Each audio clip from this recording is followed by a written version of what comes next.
Hello and welcome to our video on how to calculate Canadian child support for free. My name is Mathais Sarrazin. I'm a former practicing family lawyer, and I'm currently the founder and lead developer on SupportCalc.ca, Canada's comprehensive and free support calculator. For today's tutorial, we're going to be using SupportCalc.ca, so please navigate to SupportCalc.ca. And when you reach the landing page, select the Child Support tab and click on that. You'll see you're at the right place because the Child Support Calculator is listed here. Now I'm going to go ahead and input information for both of the parties. Obviously, in your case, please input accurate information regarding you and your spouse. In this case, Party A will be living in Ontario, and Party B lives in British Columbia. Now that I've entered their ages and location, we'll move on to income. For this tutorial, we'll be dealing with gross income only. As you can see, Party A earns $30,000 per year, and Party B earns $50,000 per year. If you would like to select a different income type, you can select this menu, and you'll see all the different types of income that are available to select. You can add and remove additional income items by clicking Add or Remove. If you would like a definition of the income item, select this I for a definition pop-up window. Since this is a simple calculation, we've inputted their gross employment income and we'll be moving on to deductions. Party A has no deductions, but Party B has a deduction. Party B travels for work and is not reimbursed for that travel. So we'll enter the menu here and select Travel Expenses. Party B spends approximately $200 per month, so that's $2,400 per year. You can add or remove expenses or deductions, right here.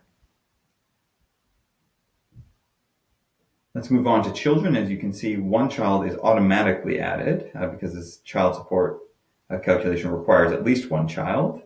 This child lives with Party A. And we're just going to input their date of birth here. In this case, they are just newly born just on January 1st of 2017. You can add additional children by clicking Add Child and remove children. In this case, we'll only have one child. Finally, we'll look at special and extraordinary expenses. Please note that special and extraordinary expenses are not always applicable. If you have any questions about the applicability of a special or extraordinary expense, please consult a lawyer.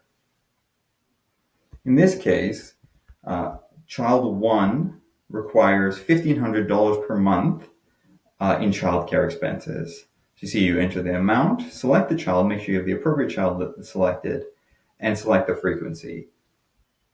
In this case, we are selecting monthly. You'll see there are different types of expenses that you can select from. Again, you can add or remove additional expenses. Finally, please carefully read and review the terms and conditions and privacy policy. And if you agree with them, you may click this button and then click Submit to get your result. Here we are on the results page. The information above this line are the results, and that's the only information you absolutely need to review. Below, you'll see a detailed explanation, and I'll take you through that later. So the result here is that B will pay A $434.88 per month in child support. And then you'll see they have a share of special expenses where A share is $650 and B share is $850.